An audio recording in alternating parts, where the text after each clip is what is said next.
ہاں پھر سن لو کہ ہم نے موسیٰ کو کتاب عنایت کی تھی تاکہ ہم ان لوگوں پر جو نیکوکار ہیں نعمت پوری کر دیں، اور اس میں ہر چیز کا بیان ہے اور ہدایت ہے اور رحمت ہے، تاکہ ان کی امت کے لوگ اپنے پروردگار کے روبرو حاضر ہونے کا یقین کریں۔ اور اے کفر کرنے والو، یہ کتاب بھی ہم ہی نے اتاری ہے برکت والی، تو اس کی پیروی کرو اور اللہ سے ڈرو تاکہ تم پر مہربانی کی جائے۔ اور اس لیے اتاری ہے کہ تم یوں نہ کہو کہ ہم سے پہلے 2 ہی گروہوں پر کتابیں اتری ہیں اور ہم ان کے پڑھنے سے بے خبر تھے،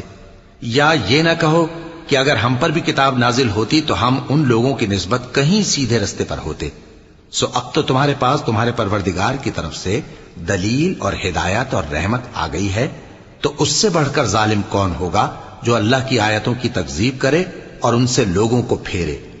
جو لوگ ہماری آیتوں سے پھیرتے ہیں، اس پھیرنے کے سبب ہم ان کو